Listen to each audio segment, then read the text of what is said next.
Hello, I have not made a video in a while. I haven't uploaded in quite a while either.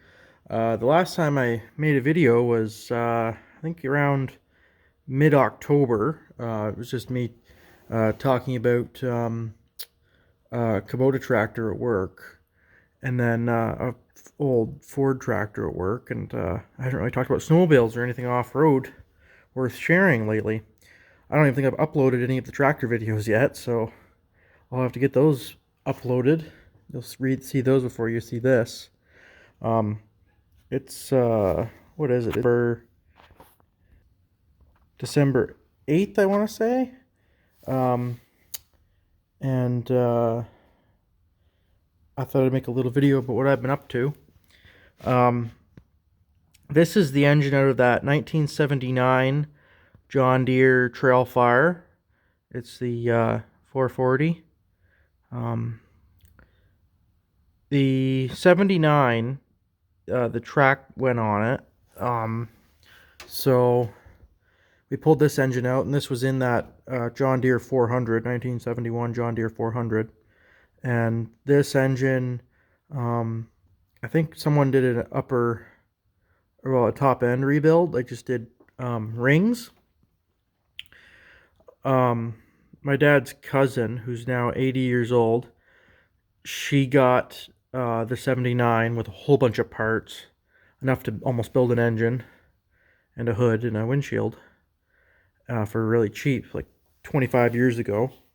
So my dad got it running, and they kept it at the farm here, and then now she's, well, for the past 20 years, she's kind of just let it sit here, and no, she hasn't said anything about it, and now the track's gone on it, so she doesn't really have a say in it now. It's just junk.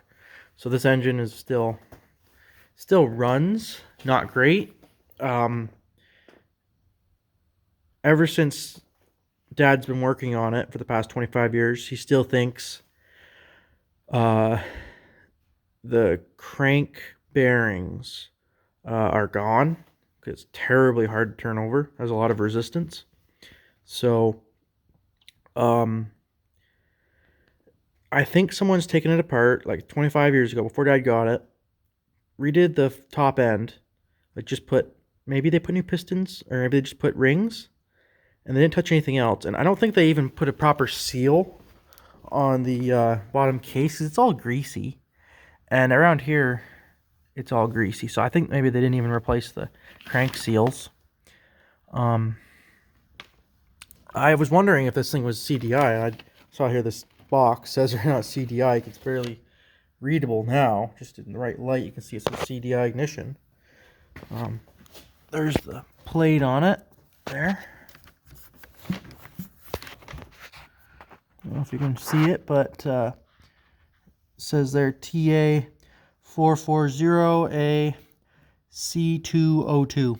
Displacement 436 cubic centimeters. Manufactured by Kawasaki Heavy Industries Limited, made in Japan.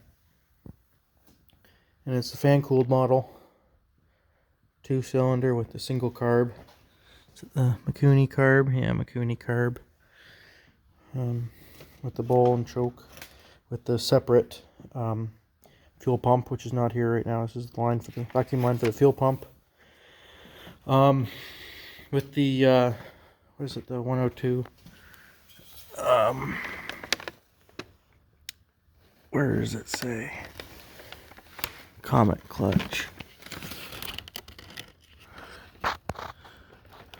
102C Comet clutch. Oh, so as you can see here, there's no bolt, because we were trying to pull this clutch off, because you have to pull the clutch off to get it around the frame of the snowmobile, because the frame was right in here, and they put the engine in, and then they put the clutch on when they manufactured it. Well, we didn't have a clutch puller when we put this in the 400, and I guess that must have been 7 or 8 years ago now. So we just hacked the frame, because we knew the the old 79. We're never going to use it again, so we just hacked the frame off with the grinder. Before we did that, we tried to use our own makeshift style of getting the clutch off, which is putting a bolt in there, and then we got the biggest thread we could to fit this, the proper thread, and then just pushed on the bolt until it came out, until the clutch popped off, but the bolt got stuck in there, and we just used it without the proper clutch bolt on there. Luckily, the clutch never fell off. Sure would have sucked if it did. Then we would have been stuck. But oh, so I got that 400 running. There's no snow driving on, so that's the downfall of that. The 400's all good to go pretty well. So that'll be drivable this winter, hopefully. So anyways, I'm going to take this apart. I'll take some more pictures and post those on the Instagram page of the disassembly. I ordered some parts off of MFG Supply. Since this engine is the same as the engine in the 82 Trailfire LX, I wasn't sure if I'd be able to put this in the LX for now, but since it doesn't run great, I figured, well, we'll figure out what's wrong with this, fix it up, put this in that new 340 Trailfire I got, because it doesn't have an engine in it, so I'll put that in that. And then the LX engine, we're going to take that apart, see what's wrong with it. Dad thinks it's just the pistons that are blown up. We'll see, or cracked. See if the cylinders are worn or anything. See if it's ruined them or anything. So my hopes are to get this engine running good enough to put in that 340 Trailfire. I think it's an 81 or 82. And then I want to, yeah, I'm going to put some new sliders in the Spitfire, the 82 Spitfire track sliders. So then that'll have two. Like if this is in that 340, that's one. The 400's running, so that's two. Spitfire, that's three. Hopefully get that LX motor rebuilt. That'll be four. And then the liquefier. Now, liquefier, that suspension rack, the idler wheels on it are a little iffy. So I'm going to have to replace those. Maybe put some bearings in it. Put that in. Get the steering off of the 79, where this is from. Put that steering in the liquefier. That's been torn off. So liquefier is going to need a lot of TLC. So if in the end, I might have a lot of snowmobiles to drive if I put my effort into getting these things running. And then I've got the Citation, which is still running on one cylinder, and I haven't really looked at it yet. I should, but sometimes it says spark, sometimes it doesn't. And that Citation, it's a 1980 Citation 4500 with the 377 Rotax. I didn't really look at it yet. I don't think it's CDI like this. I think it's mechanical ignition. It's got points and condensers. They're cheap. They're only like, I think they were like $7 or $8, and they're generic Rotax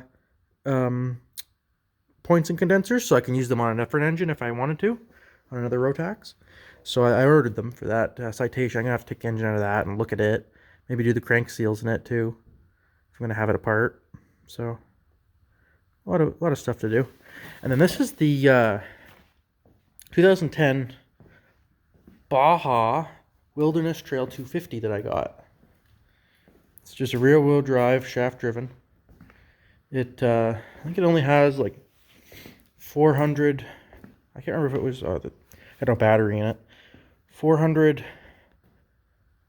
kilometers on it. I think they said like 20 hours of use, so it wasn't much. They got it for next to nothing, and I got it for next to nothing. I traded a meat slicer for it, so it wasn't running great. The reverse here, this is the forward reverse shifter. It was all sloppy, so it was kicking out of gear, so I tightened it all up, put a bushing in there where there was no bushing, and put the proper tension on this linkage so it's nice and sturdy now. It doesn't drop out, and then reverse and then forward. The carburetor had 4 bolts in it to get the bowl off, but I thought they were rivets because the heads were smooth and no slots in them, or they weren't a hex head or anything. So I just ground the heads off thinking they were just a rivet, and the bowl came off, and I was like, oh, okay. And there was some threaded studs in there, and I was like, oh, that's odd. And they're bolts, so I just pulled them out, and I was like, oh, okay, it's taps. The holes are tapped. So cleaned the carburetor all up because it was running terribly, and then just found some threaded.